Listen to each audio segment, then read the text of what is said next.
नमस्कार, सुप्रभात, good morning दोस्तों। स्मार्ट साइंस क्लासों में आप सभी दोस्तों का हार्दिक अभिनंदन और स्वागत है। दोस्तों, जैसा आप सभी को मालूम है कि सरकारी जो भी वैकेंसियां हैं, चाहे वो राजस्थान पुलिस हो, चाहे वो पटवार हो, चाहे वो ग्राम सेवक हो, चाहे वो एनटीपीसी हो, इन सभी भर्तियों में जनरल साइंस के तौर पर विज्ञान को शामिल किया जाता है। अर्थात सामान्य विज्ञान के तौर पर साइंस का सिलेबस है वो इन सभी वैकेंसियों में सम्मिलित किया जाता है।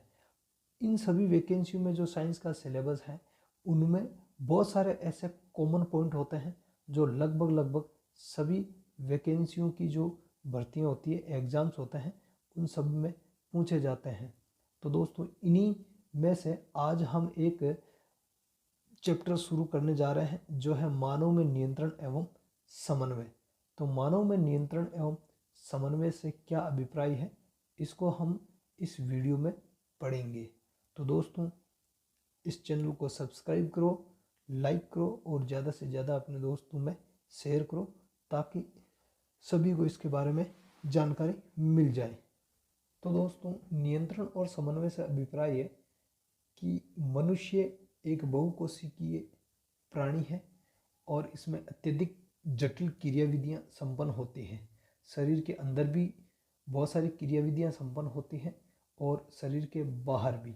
तो इन सब क्रियाओं में अर्थात मानव शरीर द्वारा किए जाने वाले जितने भी कार्य हो, चाहे वो शरीर के अंदर होने वाले हो जैसे पाचन है, श्वसन है, उत्सर्जन है इत्यादि, और शरीर के बाहर होने वाले कार्य, तो इन सभी कार्यों का नियंत्रण और समन्वय है वो किस प्रकार से हमारा शरीर स्थापित करता है, तो इसी के बारे में हम यहाँ पर पढ़ने जा रहे हैं। तो ये जो नियंत्रण और समन्वय होता है वो दो प्रकार का होता है। नंबर 1 रासायनिक नियमन एवं नियंत्रण और नंबर 2 है तंत्रिकीय नियमन एवं नियंत्रण। तो रासायनिक नियमन एवं समन्वय है, इसे हम हार्मोनल नियमन एवं नियंत्रण भी कहते हैं। यह अपेक्षाकृत धीमा कैसा होता है, यह अपेक्षाकृत धीमा परंतु अधिक अवधि के लिए होता है और ये अंतःस्रावी ग्रंथियों द्वारा, किनके द्वारा, अंतःस्रावी ग्रंथियों के द्वारा होता है। तो यह है हार्मोनल नियंत्रण, अर्थात अंतःस्रावी ग्रंथियां इसमें सम्मिलित है और अंतःस्रावी ग्रंथियां हार्मोनों का स्रावन करती है और हार्मोनों के द्वारा जो नियंत्रण और समन्वय होता है उसी को हम हार्मोनल नियंत्रण कहते हैं। दूसरा नियंत्रण और समन्वय का जो प्रकार है वो है तंत्रिकीय नियमन एवं नियंत्रण।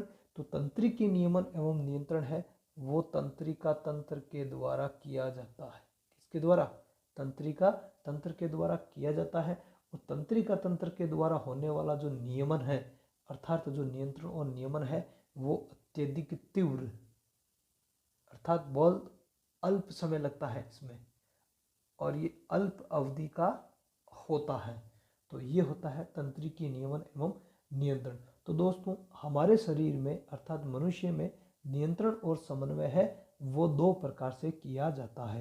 केवल तंत्रिकीय नियमन और नियंत्रण से काम नहीं चल सकता है क्योंकि हमारे शरीर की जो तंत्रिकाएं होती हैं, अर्थात तंत्रिका तंत्र की जो संरचनात्मक और क्रियात्मक इकाई तंत्रिका कोशिका है या न्यूरॉन्स जो होते हैं वो शरीर की सभी कोशिकाओं के संपर्क में नहीं रहते हैं। इसलिए तंत्रिकीय नियमन एवं नियंत्रण के अलावा हमारे शरीर में एक और अन्य प्रकार का नियंत्रण और नियमन पाया जाता है जो हार्मोन्स के द्वारा होता है, इसलिए उसको हार्मोनल या रासायनिक नियमन एवं नियंत्रण कहते हैं। दोस्तों, इस वीडियो में हम रासायनिक समन्वय एवं नियंत्रण पढ़ेंगे और रासायनिक समन्वय एवं नियंत्रण जैसा कि हमें पता ही है कि अंतःस्रावी ग्रंथियों के द्वारा किया जाता है। तो सबसे पहले ग्रंथियां क्या होती है इनके बारे में थोड़ी सी जानकारी ले लेते हैं, फिर आगे हम अंतःस्रावी तंत्र के बारे में पढ़ेंगे, अर्थात अंतःस्रावी ग्रंथियों के बारे में हम पढ़ेंगे। तो ग्रंथियां, ग्रंथि शब्द का शाब्दिक अर्थ गांठ होता है। ग्रंथि शब्द का शाब्दिक अर्थ क्या होता है, गांठ होता है। और ये जो ग्रंथियां होती है वो 3 प्रकार की होती हैं।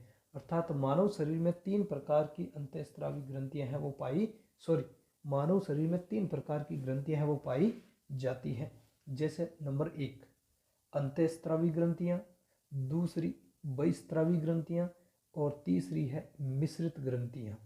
तो अंतःस्रावी ग्रंथियां, इनको हम नलिका विहीन ग्रंथियां भी कहते हैं। कौन सी ग्रंथियां? नलिका विहीन ग्रंथियां भी कहते हैं। और इनके स्राव या इनसे निकलने वाला जो रस होता है उस रस को हम हार्मोन कहते हैं।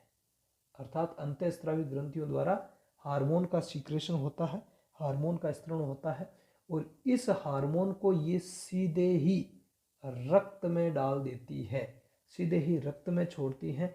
अर्थात इन ग्रंथियों से जो निकलने वाला जो हार्मोन है वो सीधा रक्त में प्रवाहित होता है। इन ग्रंथियों में नलिकाएं नहीं होती है, इसलिए इन ग्रंथियों को नलिका विहीन ग्रंथियां कहते हैं।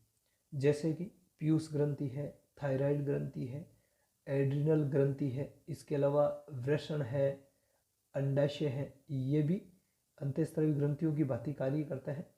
दूसरा जो ग्रंथियों का जो प्रकार है वो है बहिस्रावी ग्रंथियां। दूसरा प्रकार है बहिस्रावी ग्रंथियां और बहिस्रावी ग्रंथियों को हम नलिका युक्त ग्रंथियां भी कहते हैं। नलिका युक्त ग्रंथियां क्यों कहते हैं? क्योंकि ये अपने स्राव या अपने रस को नलिका की सहायता से लक्ष्य स्थल तक भेजती है और इनके स्राव या रस को हम एंजाइम कहते हैं। क्या कहते हैं? एंजाइम कहते हैं। अर्थात बहिस्रावी ग्रंथियों के द्वारा जो निकलने वाला जो स्राव होता है या रस होता है उसको हम एंजाइम कहते हैं और एंजाइम को ये नलिका के माध्यम से लक्ष्य स्थल तक पहुंचाती हैं। लक्ष्य स्थल का मतलब है जहां पर जाके एंजाइम कार्य करेगा, जैसे कि लार ग्रंथियां हैं, यकृत ग्रंथि है आदि। तो दोस्तों, अंतःस्रावी ग्रंथियों द्वारा हार्मोन निकलते हैं और इनको ये सीधे ही रक्त में डाल देती है और रक्त इन हार्मोनों को लक्ष्य स्थल तक पहुंचाने का कार्य करता है। तो ये होगी अंतःस्रावी ग्रंथियां और बहिस्रावी ग्रंथियां। अब बात करते हैं ग्रंथियों का तीसरा प्रकार है वो है अपने मिश्रित ग्रंथियां। तो मिश्रित ग्रंथियां वह ग्रंथियां होती है जिनमें अंतःस्रावी ग्रंथियों का और बहिस्रावी ग्रंथियों का दोनों का ही गुण पाया जाता है। अर्थात ये दोनों ही प्रकार से कार्य करती है। तो इन ग्रंथियों को हम कहते हैं मिश्रित ग्रंथियां। ठीक है। और इसका सबसे अच्छा उदाहरण है अग्नाशय। तो अग्नाशय एक मिश्रित ग्रंथि है, न कि पूर्णतः अंतःस्रावी ग्रंथि और न ही बहिस्रावी ग्रंथि।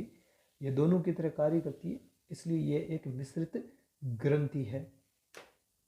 तो दोस्तों, रासायनिक नियंत्रण और समन्वय अंतःस्रावी ग्रंथियों के द्वारा किया जाता है और इनके द्वारा निकलने वाले जो स्राव होते हैं उनको हम हार्मोन कहते हैं। तो हार्मोनों के अलग अलग समय पर अलग अलग वैज्ञानिकों ने परिभाषाएं दी हैं।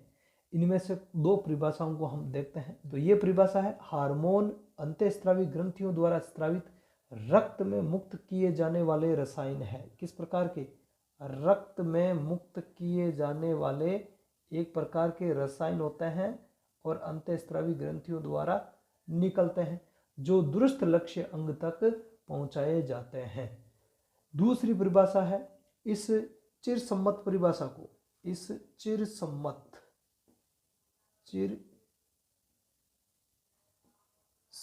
परिभाषा को रूपांतरित करके वैज्ञानिकों ने जो नई परिभाषा दी है जिसको हम आधुनिक परिभाषा भी कह सकते हैं। आधुनिक परिभाषा। तो आधुनिक परिभाषा यह है कि हार्मोन सूक्ष्म मात्रा में, किस मात्रा में? सूक्ष्म मात्रा में उत्पन्न होने वाले अपोषक, किस प्रकार के? अपोषक रसायन है। किस प्रकार के रसायन है? अपोषक रसायन है जो अंतरकोशिकीय संदेश वाहक का कार्य करते हैं। कोशिकाओं के मध्य सूचनाओं को ले जाने का कार्य करते हैं। तो इनको हार्मोन कहा गया है। हार्मोन्स के संबंध में कुछ महत्वपूर्ण तथ्य क्या है? हार्मोन के संबंध में महत्वपूर्ण तथ्य पहला यह है कि थॉमस एडिसन को अंतःस्रावी विज्ञान, जिसको हम एंडोक्राइनोलॉजी कहते हैं, तो इसका जनक कहा जाता है। अर्थात अंतःस्रावी विज्ञान या एंडोक्राइनोलॉजी का जनक थॉमस एडिसन को कहा जाता है। ठीक है। दूसरा मोस्ट फैक्ट यह है कि क्लॉड बर्नर्ड ने सर्वप्रथम सन 1855 ईस्वी में। कब? 1855 ईस्वी में अंतःस्त्रवण शब्द का प्रयोग किया था। किस शब्द का? अंतःस्त्रवण शब्द का प्रयोग करने वाले कौन थे? क्लॉड बर्नौड। कब किया था? 1855 में। अब स्टिरलिंग ने सर्वप्रथम सन 1905 में, कब? स्टिरलिंग ने 1905 में हार्मोन शब्द का गठन किया था, या हार्मोन शब्द का प्रयोग है वो किया था। यहाँ पे प्रयोग किया था लिखा, किया था। तो स्टिरलिंग ने 1905 में हार्मोन शब्द का प्रयोग किया था। तो यहाँ से सवाल बनते हैं बहुत सारे। हार्मोन शब्द का प्रयोग करने वाले कौन थे? स्टिरलिंग थे, ठीक है। और अंतःस्रावी विज्ञान का जनक किसे कहा जाता है? तो अंतःस्रावी विज्ञान का जनक थॉमस एडिसन को कहा जाता है। और सर्वप्रथम अंतःस्त्रवण शब्द का जो प्रयोग है वो क्लॉड बर्नौड ने किया था। इसके अतिरिक्त बात करें तो एक चीज और नोट कर लेवे दोस्तों, ठीक है, लिख लेवे इसको, कि अंतःस्रावी तंत्र में जो ग्रंथि होती है जिनसे हार्मोनों का सिक्रेशन होता है, तो स्टिरलिंग और बेलिस ने सबसे पहले, किसने? स्टिरलिंग और बेलिस ने सबसे पहले ग्रहणी की म्यूकोसा में, किसमें? ग्रहणी। ग्रहणी आहार नाल का ही भाग है। तो ग्रहणी के म्यूकोसा, म्यूकोसा स्तर, ग्रहणी के 4 स्तर होते हैं। तो म्यूकोसा स्तर से सिक्रेटिन हार्मोन को सबसे पहले प्राप्त किया था। किस हार्मोन को सबसे पहले पृथक किया गया या प्राप्त किया गया? हार्मोन है सिक्रेटिन। किससे? ग्रहणी से किया गया था। और इसको पृथक करने वाले वैज्ञानिक कौन थे? बेलिस और स्टिरलिंग थे। आइए दोस्तों अब हार्मोन की विशेषताओं के बारे में कुछ चर्चा कर लेते हैं, जिससे हार्मोन्स के बारे में और अधिक हमें जानकारी प्राप्त होगी कि एक्चुअल में हार्मोन होते क्या है। क्योंकि शरीर के अंदर बहुत सारे ऐसे जैविक अणु होते हैं जिनकी प्रकृति लगभग सिमिलर होती है, तो उनको पहचानने में थोड़ी सी दुविधा होती है। तो इसी चीज को हम देख लेते हैं, हार्मोनों की विशेषताएं क्या क्या होती है। हार्मोन की पहली विशेषता होती है, हार्मोन अंतःस्रावी ग्रंथियों द्वारा रक्त में स्रावित किए जाते हैं। तो सबसे पहली बात तो यह है कि ये अंतःस्रावी ग्रंथियों द्वारा ही स्रावित होते हैं और किसी भी प्रकार की ग्रंथि से स्रावित नहीं होते हैं, किसी भी प्रकार के अन्य अंग से स्रावित नहीं होते हैं, और सीधा इनको रक्त में ही डाला जाता है। इसीलिए तो अंतःस्रावी ग्रंथियों को नलिका विहीन ग्रंथियां कहते हैं। हार्मोन्स की दूसरी विशेषता है कि हार्मोन जो होते हैं वो जल में विलय होते हैं। हार्मोन जल में क्या होता है? विलय होते हैं, घुलनशील होते हैं। अर्थात हार्मोन को लेकर हम यदि जल में डालेंगे तो हार्मोन जल में विलय हो जाएगा। हार्मोन की तीसरी विशेषता है, हार्मोन का संचय नहीं होता है। किसी भी कंडीशन में आप हार्मोन का भंडारण नहीं कर सकते हैं, या यूं कहें कि शरीर में ऐसा नहीं है कि पहले हार्मोन बनेगा और फिर उसका संचयन किया जाता है, ठीक है। हार्मोनों का संचयन नहीं होता है, ये तीव्र विसरणशील होते हैं, अर्थात अत्यधिक कम समय में शरीर में स्थित लक्ष्य स्थल तक इसको पहुंचा दिया जाता है रक्त के माध्यम से। ध्यान रखना दोस्तों, हार्मोनों का परिवहन रक्त करता है। कौन करता है? रक्त करता है। हार्मोन की चौथी विशेषता है कि ये उत्पत्ति स्थल से दूर जाकर क्रिया करते हैं। दूर जाकर क्रिया करने का मतलब है जिस स्थान पर ये बनते हैं उसी स्थान पर क्रिया नहीं करते हैं। जैसे मान लिया अग्नाशय ग्रंथि से इंसुलिन हार्मोन का उत्पादन होता है, तो वो इंसुलिन वहीं पे कार्य नहीं करता है, वहां से दूसरी जगह जाएगा और वहां जाके अपना कार्य करता है। ठीक इसी प्रकार हार्मोन जो होते हैं, हार्मोनों का जो अणुभार होता है, ये अणुभार एंजाइम्स की तुलना में कम होता है। हार्मोन का जो अणुभार होता है वो एंजाइम की तुलना में कम होता है, ठीक है। अगला, हार्मोन या तो प्रोटीन प्रकृति के होते हैं, अर्थात प्रोटीन से बने होते हैं, या फिर स्टेरॉइड प्रकृति के बने होते हैं, स्टेरॉइड प्रकृति के होते हैं, अर्थात स्टेरॉइड से बने होते हैं। सातवीं विशेषता जो हार्मोन की है वो है हार्मोन अल्प मात्रा में। कितनी? हार्मोनों की ज्यादा मात्रा जरूरी नहीं होती है, हार्मोन की अल्प मात्रा ही पर्याप्त होती है। तो हार्मोन अल्प मात्रा में स्रावित होकर शरीर की उपापचय क्रियाओं को प्रभावित करते हैं, किन क्रियाओं को, उपापचयी क्रियाओं को। जिस प्रकार से एंजाइम भी अल्प मात्रा में जैव रासायनिक अभिक्रियाओं को उत्प्रेरित करते हैं, ठीक उसी प्रकार हार्मोन की भी अल्प मात्रा ही चाहिए होती है। तो इस प्रकार से हार्मोन की ये विशेषताएं होती हैं जिनसे हम हार्मोन के बारे में और अधिक समझ सकते हैं, जानकारी ले सकते हैं। आइए दोस्तों, अब हम रासायनिक नियंत्रण एवं समन्वय के बारे में डिटेल से पढ़ते हैं। तो रासायनिक नियंत्रण एवं समन्वय में अंतःस्रावी ग्रंथियां शामिल है, अर्थात अंतःस्रावी ग्रंथियों द्वारा जो नियंत्रण और समन्वय का जो कार्य होता है उसी को हम रासायनिक नियंत्रण एवं समन्वय कहते हैं। तो सबसे पहले हम देखते हैं अंतःस्रावी ग्रंथियां मुख्यतः कौन कौन सी है और शरीर में ये कहाँ कहाँ पाई जाती है, अर्थात शरीर में इनकी क्या स्थिति है। तो सबसे पहले जो अंतःस्रावी ग्रंथि है वो है हाइपोथैलेमस। क्या है? हाइपोथैलेमस। ध्यान रखना, हाइपोथैलेमस मस्तिष्क का भी एक पार्ट है। हाइपोथैलेमस मस्तिष्क का भी एक भाग है और हाइपोथैलेमस में कुछ अंतःस्रावी प्रकार की कोशिकाएं भी पाई जाती हैं, इसलिए हाइपोथैलेमस को हम ग्रंथि भी मानते हैं और ये एक मस्तिष्क का भी पार्ट है। तो ये पाई जाती है मस्तिष्क में। दूसरी जो ग्रंथि है वो है हमारे पीयूष ग्रंथि। कौन सी ग्रंथि? पीयूष ग्रंथि, या इसको हम पिट्यूटरी ग्लैंड कहते हैं। तो पिट्यूटरी ग्लैंड है, ये भी मस्तिष्क में पाई जाती है, मटर के दाने के समान होती है। ठीक है। तीसरी जो ग्रंथि है वो है पीनियल ग्रंथि और ये भी ग्रंथि है वो मस्तिष्क में पाई जाती है। अर्थात ये जो शुरुआत की जो 3 ग्रंथियां मैंने यहाँ लिखी है ये तीनों ही हमारे मस्तिष्क में पाई जाने वाली ग्रंथियां हैं। अब बात करें चौथी ग्रंथि की, तो चौथी ग्रंथि दोस्तों है थायराइड ग्रंथि। तो थायराइड ग्रंथि है वो गले में पाई जाती है, जो श्वास नली होती है इसके पृष्ठभाग में होती है। ठीक है। और पांचवी ग्रंथि है वो पैराथायराइड ग्रंथि, ये भी गले में होती है। यूं कहे तो थायराइड ग्रंथि के ऊपर ही पैराथायराइड ग्रंथि पाई जाती है। थायराइड ग्रंथि जो आकार में एच के आकार में हमें दिखती है, अंग्रेजी वर्ड की बात करें तो, और इस ग्रंथि के ऊपर दानों के रूप में मटर के दाने के समान जो है वो पैराथायराइड ग्रंथि 2 जोड़ी पाई जाती है, अर्थात 4, एक पाली पे 2 और दूसरी पाली पे 2 और, तो कुल 4 होती हैं। 2 जोड़ी पैराथायराइड ग्रंथियां जो गले में पाई जाती हैं। छठी ग्रंथि है वो है थाइमस ग्रंथि। वो थाइमस ग्रंथि है वो सीने में पाई जाती है। ठीक है दोस्तों, ग्रंथियों का जो ये क्रम है मैंने लिखा है वो शरीर में ऊपर से नीचे की ओर है, तो याद रखने में भी ये आपको इजी रहेगा। सातवीं ग्रंथि है अग्नाशय ग्रंथि है, और अग्नाशय ग्रंथि है एक मिश्रित ग्रंथि है, पहले भी बता चुका हूँ। ये पाई जाती है आमाशय के पीछे। कहाँ पाई जाती है? आमाशय के पीछे।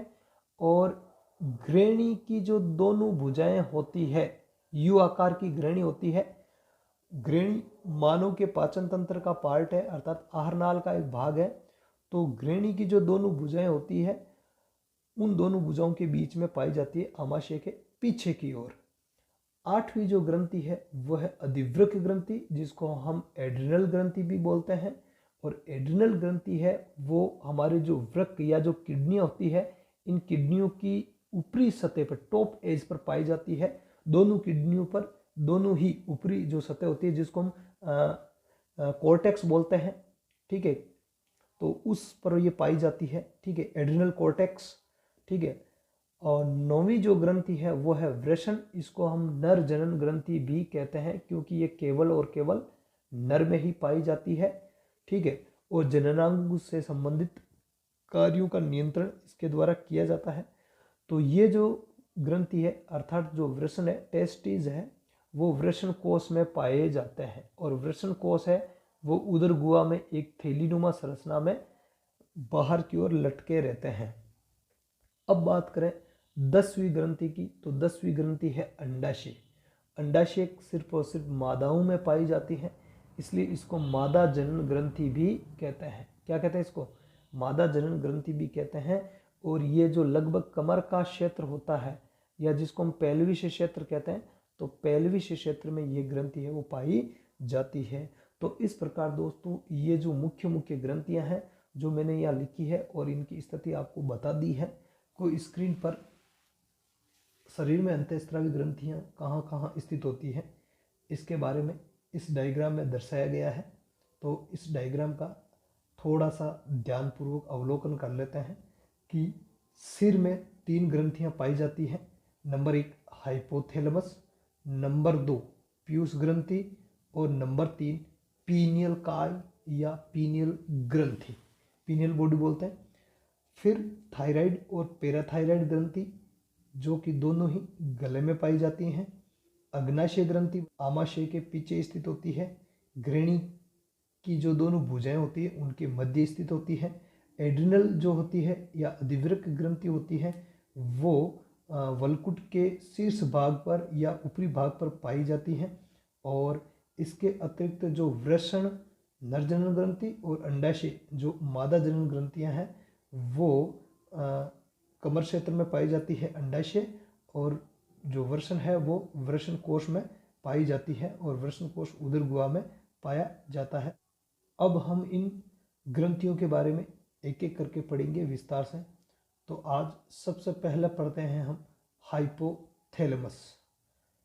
तो हाइपोथैलेमस ग्रंथि क्या है, ये कहाँ स्थित होती है, इसके द्वारा कौन से हार्मोन निकलते हैं और ये किस प्रकार से हमारे शरीर में नियंत्रण एवं समन्वय का कार्य करती है। तो आइए हाइपोथैलेमस के बारे में देखते हैं। इस डायग्राम में आपको हाइपोथैलेमस और पीयूष ग्रंथि दिखाई दे रही है। दोस्तों हाइपोथैलेमस जो ग्रंथि होती है वो हमारे मस्तिष्क का एक भाग है।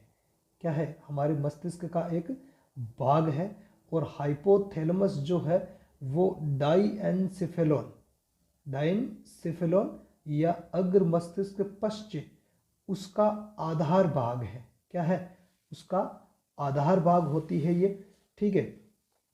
और ये जो है वो डायोसील या तर्तीयक नीले के फर्श का निर्माण करती है डाइएनसेफेलॉन की गुहा में स्थित होते हुए, अर्थात डाइएनसेफेलॉन की गुहा में स्थित होती है। और डायोसील या तर्तीय नीले के फर्श का निर्माण है वो इसके द्वारा किया जाता है।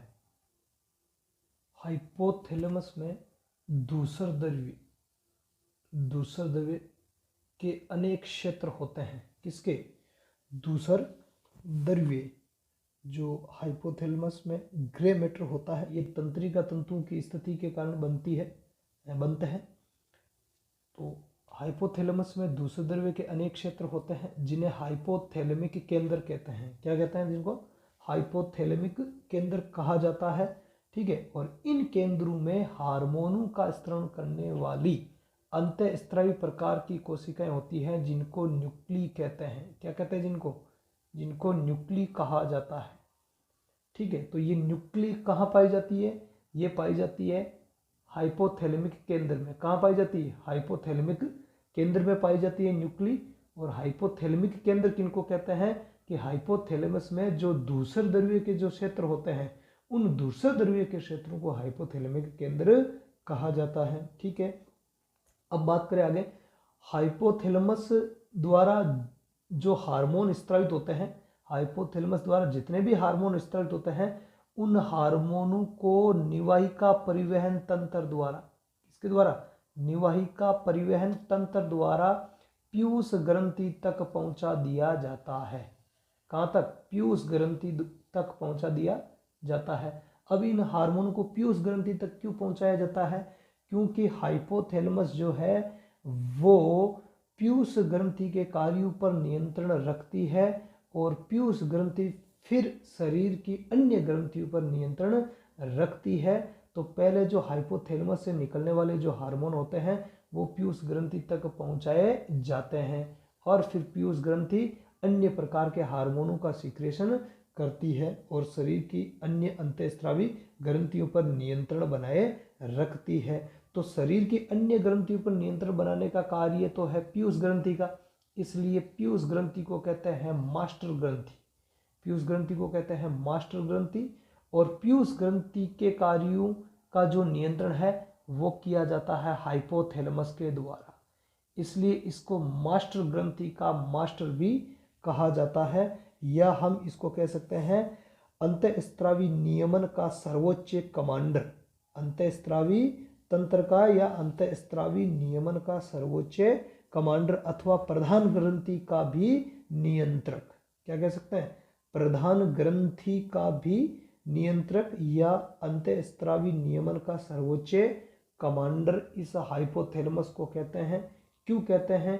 क्योंकि हाइपोथैलेमस के द्वारा निकलने वाले जो हार्मोन है वो निवाहिका परिवहन तंत्र द्वारा पीयूष ग्रंथि तक पहुंचते हैं और फिर पीयूष ग्रंथि उस हिसाब से हार्मोनों का सिक्रेशन करती है और बाकी शरीर की ग्रंथियों पर नियंत्रण रखती है। इसलिए इसको अंतःस्रावी तंत्र का सर्वोच्च कमांडर भी कहा जाता है हाइपोथैलेमस का। और पीयूष ग्रंथि को मास्टर ग्रंथि कहते हैं। पीयूष ग्रंथि के बारे में और अधिक जानकारी आगे हम पढ़ेंगे। अब बात करें हाइपोथैलेमस द्वारा जो हार्मोन निकलते हैं, अनेक प्रकार के हार्मोन निकलते हैं हाइपोथैलेमस के द्वारा, पर उन सभी हार्मोनों को दो प्रकारों में बांटा गया है। हाइपोथैलेमस द्वारा स्रावित, हाइपोथैलेमस द्वारा स्रावित जो हार्मोन है उनको कितने भागों में बांटा गया? दो भागों में। ठीक है, अर्थात हाइपोथैलेमस द्वारा दो प्रकार के हार्मोन स्रावित होते हैं। पहले प्रकार के जो हार्मोन होते हैं उनको प्रेरक या मोचक हार्मोन कहते हैं, अर्थात स्टिमुलेटिंग हार्मोन।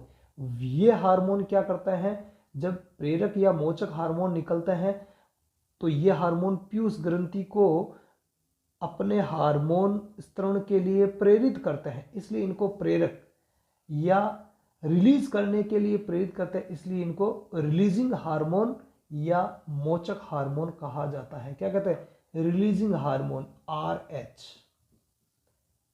इनको हम RH कहेंगे शॉर्ट में। R का मतलब रिलीजिंग, H का मतलब हार्मोन, तो इनको RH हार्मोन बोलते हैं।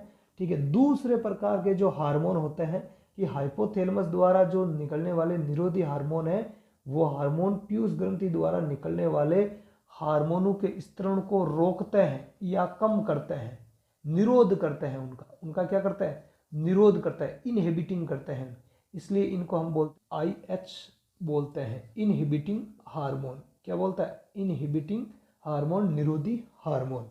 तो हाइपोथैलेमस द्वारा दो प्रकार के हार्मोन स्रावित होते हैं। नंबर 1 प्रेरक या मोचक हार्मोन जिनको हम रिलीजिंग हार्मोन कहेंगे, और दूसरे निरोधी हार्मोन जिनको हम इनहिबिटर हार्मोन कहेंगे। निरोधी हार्मोन पीयूष ग्रंथि के द्वारा स्रावित होने वाले हार्मोनों के स्त्रवण को रोकते हैं और ये हार्मोनों के सिक्रेशन हेतु पीयूष ग्रंथि को प्रेरित करते हैं, इसलिए इनको प्रेरक या मोचक हार्मोन कहा जाता है।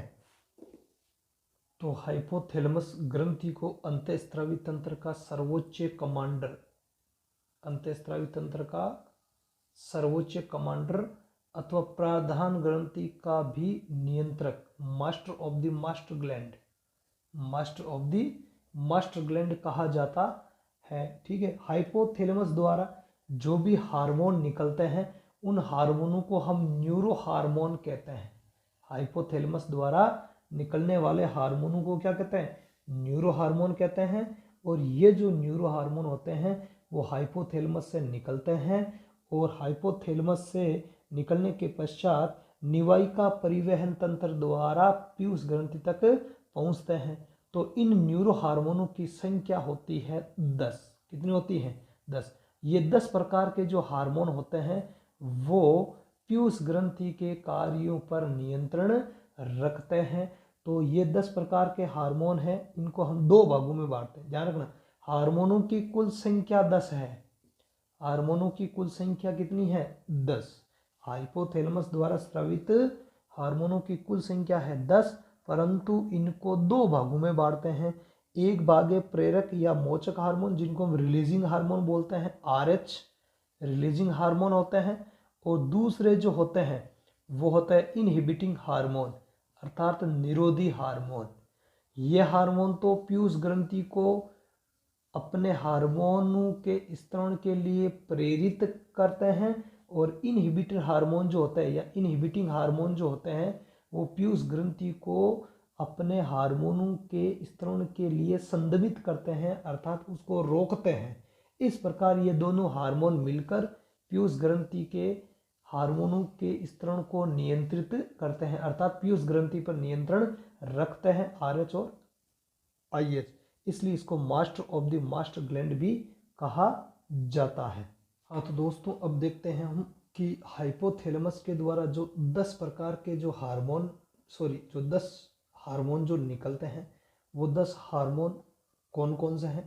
प्रकार उनके दो ही है, एक प्रकार मोचक हार्मोन या रिलीजिंग हार्मोन और एक होता है निरोधी हार्मोन। तो ये टोटल 2 प्रकार के होते हैं और इनकी जो संख्या होती है वो 10 होती है, प्रकार 2 है। तो पहला हार्मोन जो हाइपोथैलेमस के द्वारा निकलेगा, अर्थात हाइपोथैलेमस द्वारा निकलने वाला हार्मोन को हम न्यूरो हार्मोन कहते हैं।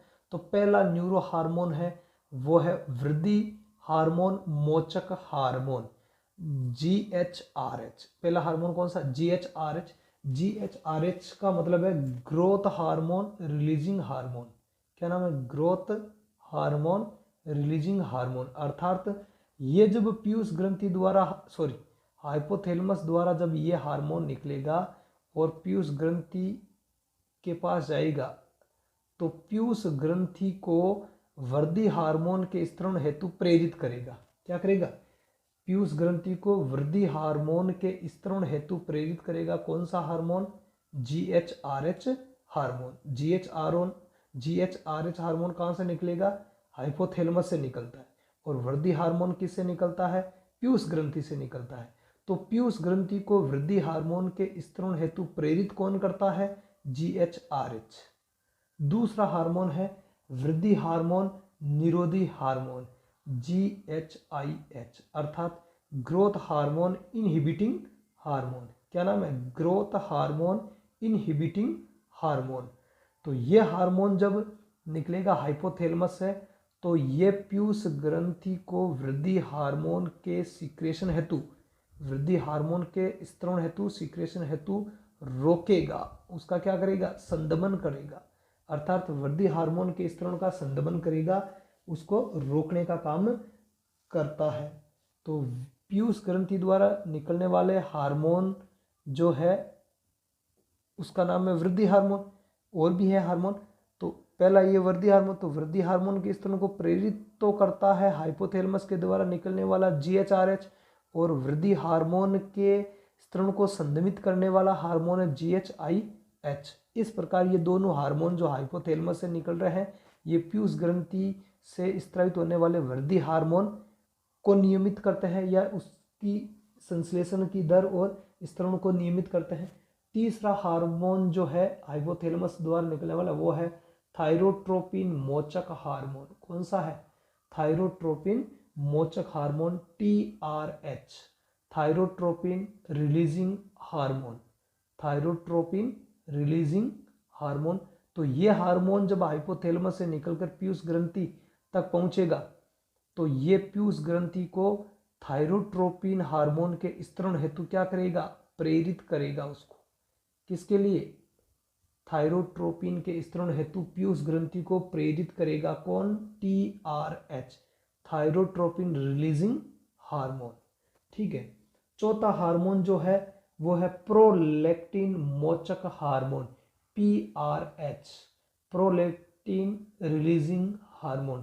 तो प्रोलैक्टिन रिलीजिंग हार्मोन जो है वो पीयूष ग्रंथि को प्रोलैक्टिन के मोचन के लिए प्रेरित करेगा, रिलीजिंग के लिए। अर्थात पीयूष ग्रंथि से प्रोलैक्टिन के स्त्रवण के लिए इस पीयूष ग्रंथि को प्रेरित करेगा। कौन? PRH, prolactin releasing hormone. चौथा हार्मोन है प्रोलैक्टिन निरोधी हार्मोन, अर्थात PRIH, प्रोलैक्टिन इनहिबिटिंग हार्मोन। ठीक है। प्रोलैक्टिन इनहिबिटिंग हार्मोन, प्रोलैक्टिन मोचक हार्मोन, फिर उसका क्या करता है? इनहिबिटिंग करता है, निरोध करता है, इसलिए इसको PRIH कहते हैं। तो ये जब हार्मोन निकलेगा और पीयूष ग्रंथि के पास जाएगा तो पीयूष ग्रंथि से जो प्रोलैक्टिन का स्त्रवण हो रहा है उस स्त्रवण को क्या करेगा? संदमित करेगा, उस स्त्रवण को रोकेगा। अर्थात पीयूष ग्रंथि से निकलने वाले प्रोलैक्टिन हार्मोन के स्त्रवण को संदमित करता है। कौन? ये PRIH, prolactin releasing inhibiting hormone है। छठा जो हार्मोन है हाइपोथैलेमस के द्वारा स्रावित होने वाला वो है मेलेनोसाइट स्टिमुलेटिंग हार्मोन, मोचक hormone, MSHRH, melanocyte stimulating hormone releasing hormone. तो ये जो हार्मोन है ये क्या करता है, मेलेनोसाइट हार्मोन के स्तरण का प्रेरण करता है। मेलेनोसाइट हार्मोन किससे निकलेगा, पीयूष ग्रंथि से निकलेगा। तो MSHRH हाइपोथैलेमस से स्रावित होता है और हाइपोथैलेमस से स्रावित होकर पीयूष ग्रंथि के पास में जाएगा और पीयूष ग्रंथि को मेलेनोसाइट हार्मोन के स्तरण हेतु प्रेरित करेगा, या मेलेनोसाइट हार्मोन के स्तरण का क्या करेगा, प्रेरण करेगा। सातवां हार्मोन जो है वो है आपके मेलेनोसाइट स्टिमुलेटिंग हार्मोन, निरोधी हार्मोन। निरोधी हार्मोन का मतलब क्या है, मेलेनोसाइट स्टिमुलेटिंग हार्मोन का ये निरोध करने वाला है, उसके स्तरण को संदमित करने वाला है। देख लो यहाँ क्या लिखा हुआ, MSH के स्तरण का संदमन करने वाला। तो IH लगा दिया तो वो निरोधी हार्मोन बन जाएगा, और RH लगा दिया तो वो प्रेरक हार्मोन बन जाएगा। देख लो MSH के आगे RH लगा दिया तो ये हार्मोन बन गया मेलेनोसाइट हार्मोन का प्रेरण करने वाला, और ये हार्मोन बन गया मेलेनोसाइट हार्मोन का संदमन करने वाला हार्मोन। तो RH और IS लगाना, जो पीयूष ग्रंथि से स्रावित हार्मोन है उनके आगे IH RS लगा देंगे तो साधारणतः ये हार्मोन बन जाएंगे, किसके, हाइपोथैलेमस के हार्मोन बन जाएंगे। अब है आठवां है कार्टिकोट्रोपिक मोचक हार्मोन, कार्टिकोट्रोपिक मोचक hormone, corticotropic releasing hormone, corticotropic releasing hormone. तो ये हार्मोन हाइपोथैलेमस से निकलेगा, पीयूष ग्रंथि के पास में जाएगा और पीयूष ग्रंथि को कार्टिकोट्रोपिन हार्मोन के स्तरण हेतु प्रेरित करेगा, या कार्टिकोट्रोपिक हार्मोन के स्तरण का क्या करेगा, प्रेरण करेगा। ठीक है। नम्मा जो हार्मोन है हाइपोथैलेमस द्वारा स्रावित होने वाला, तो वो हार्मोन है LHRH। कौन सा हार्मोन है, LHRH। LHRH का अभिप्राय है luteinizing hormone releasing hormone, luteinizing hormone releasing hormone. तो ये हार्मोन हाइपोथैलेमस से निकलेगा और पीयूष ग्रंथि को ल्यूटिनाइजिंग हार्मोन के स्तरण हेतु प्रेरित करेगा। किसको, पीयूष ग्रंथि को ल्यूटिनाइजिंग हार्मोन के स्तरण हेतु प्रेरित करेगा। और 10वां और जो अंतिम जो न्यूरो हार्मोन है वो है आपके पुट्टिकीय स्टिमुलेटिंग हार्मोन, मोचक हार्मोन। कौन सा, मोचक हार्मोन। तो पुट्टिकीय स्टिमुलेटिंग हार्मोन, मोचक हार्मोन, इसको बोलते हैं FSHRH, follicle stimulating hormone releasing hormone, follicle stimulating hormone releasing hormone. तो ये जो हार्मोन है वो पीयूष ग्रंथि को FSH के स्तरण हेतु प्रेरित करता है, फॉलिकल स्टिमुलेटिंग हार्मोन के स्तरण हेतु पीयूष ग्रंथि को प्रेरित करता है। तो दोस्तों हाइपोथैलेमस द्वारा निकलने वाले ये 10 न्यूरो हार्मोन थे और इनके कार्य हमने देखे हैं। तो इस प्रकार हाइपोथैलेमस ग्रंथि द्वारा निकलने वाले रिलीजिंग हार्मोन और इनहिबिटिंग हार्मोन हैं, वो पीयूष ग्रंथि के हार्मोनों के स्तरण पर नियंत्रण रखते हैं, इसलिए इसको हम क्या कहते हैं, मास्टर ग्रंथि का भी मास्टर कहते हैं। ठीक है। तो ये थे हाइपोथैलेमस से निकलने वाले हार्मोन। अब हम पढ़ते हैं पीयूष ग्रंथि। तो पीयूष ग्रंथि जो होती है वो हाइपोथैलेमस से, किससे, हाइपोथैलेमस से, ये रहा यहाँ पे हाइपोथैलेमस जो कि एक ग्रंथि के रूप में कार्य करता है। इससे पहले वाले वीडियो में हमने देखा था एक वृंतनुमा भाग द्वारा, ये इतना सा जो वृंतनुमा भाग है इस भाग को कहते हैं हम इनफंडीबुलम। क्या कहते हैं, इनफंडीबुलम कहते हैं। इनफंडीबुलम के द्वारा ये जो पीयूष ग्रंथि है, ये पीयूष ग्रंथि जो है, ये पीयूष ग्रंथि इस हाइपोथैलेमस के द्वारा जुड़ी रहती है। तो बात करें पीयूष ग्रंथि, तो ये जो पीयूष ग्रंथि होती है ये अपने मटर के दाने के समान ग्रंथि होती है। किसके समान, मटर के दाने के समान ग्रंथि होती है, और इसका रंग जो होता है वो गुलाबी होता है। कैसा रंग होता है, इसका रंग होता है गुलाबी होता है। और ये जो ग्रंथि है ये हमारे कपाल की जो स्फिनोइड अस्थि है, कपाल की स्फिनोइड अस्थि यहाँ से स्टार्ट होती है, इसके चारों ओर इस प्रकार से। तो स्फिनोइड अस्थि के द्वारा एक गड्ढा बनता है, एक गर्त बनता है, छिछला गर्त, जिसको हम सेला टर्सिका कहते हैं। क्या कहते हैं? सेला टर्सिका। अर्थात स्फिनोइड अस्थि जो होती है कपाल की, वो इस प्रकार से होती है इस ग्रंथि के चारों ओर, और इस अस्थि के कारण जो गड्ढा बनता है, जो गर्त बनता है, उस गर्त को नाम दिया गया सेला टर्सिका। तो पीयूष ग्रंथि सेला टर्सिका में स्थित होती है। ठीक है।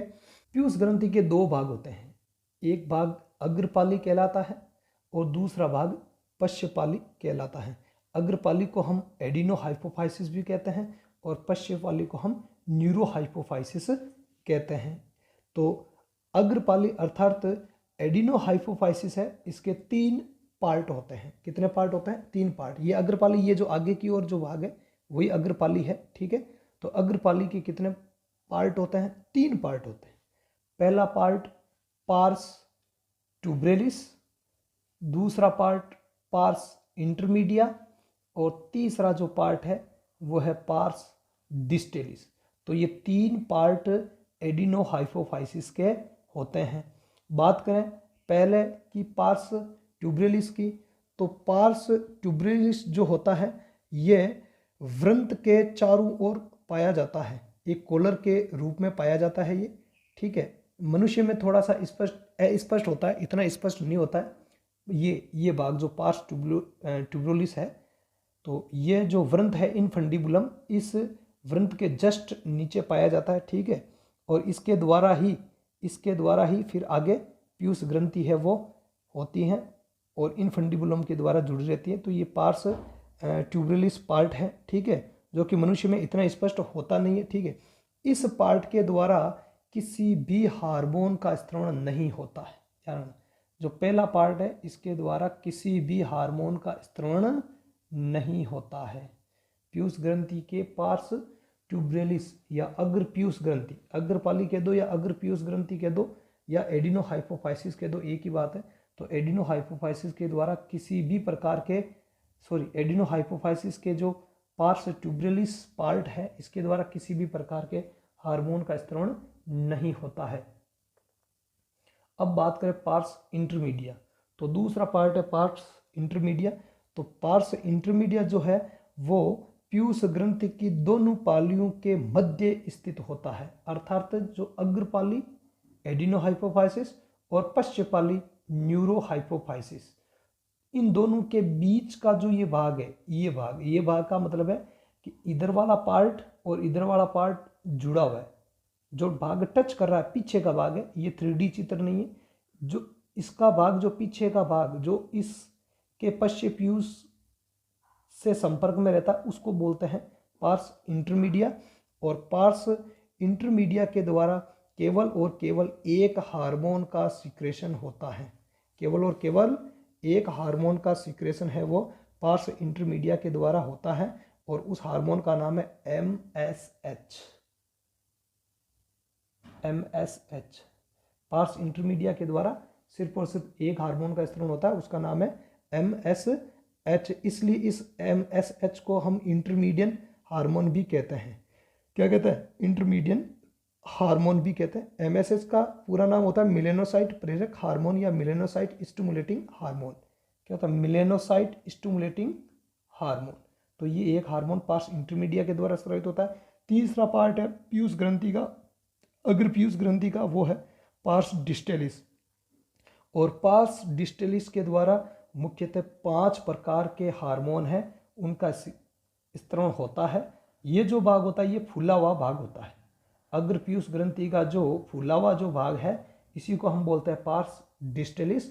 और इसके द्वारा मुख्यतः 5 प्रकार के हार्मोन का स्त्रवण होता है। पार्स इंटरमीडिया के द्वारा एक हार्मोन MSH, कौन सा? MSH मिलेनोसाइट स्टिमुलेटिंग हार्मोन, और इसके द्वारा किसी भी हार्मोन का स्त्रवण नहीं होता है। ठीक है। तो यह है अग्र पीयूष ग्रंथि। अब बात करें पश्च पीयूष ग्रंथि या पश्चपाली या न्यूरोहाइपोफाइसिस। तो न्यूरोहाइपोफाइसिस के भी 3 भाग होते हैं। कितने भाग होते हैं? 3 भाग होते हैं न्यूरोहाइपोफाइसिस के ही। ठीक है। और पहला जो भाग है वह है मध्य एमिनेंस, दूसरा पार्स नर्वोसा और तीसरा है प्यूस व्रंत। मध्य एमिनेंस जो होता है वो हाइपोथैलेमस के आधार पर होता है। कहाँ होता है? मध्य एमिनेंस जो है वो हाइपोथैलेमस के तल पर होता है या इस आधार पर। ये भाग जो है वो मध्य एमिनेंस है, ठीक है। दूसरा जो पार्ट है इसका वो है पार्स नर्वोसा, पश्च पीयूष ग्रंथि का जो ये फूला हुआ भाग है, पश्च पीयूष ग्रंथि का जो ये फूला हुआ भाग है, इस भाग को हम कहते हैं पार्स नर्वोसा। और तीसरा पार्ट है पीयूष व्रंत, जो कि पार्स नर्वोसा से ही आगे की ओर एक व्रंतनुमा संरचना में बढ़ा रहता है, जो कि इस चित्र में पीछे की तरफ रहेगा। इस चित्र में कहाँ रहेगा? पीछे की तरफ रहेगा, एक व्रंतनुमा उभार के रूप में उभरा हुआ रहता है, इसलिए उसको बोलते हैं पीयूष व्रंत। क्या कहते हैं इसको? इसको बोलते हैं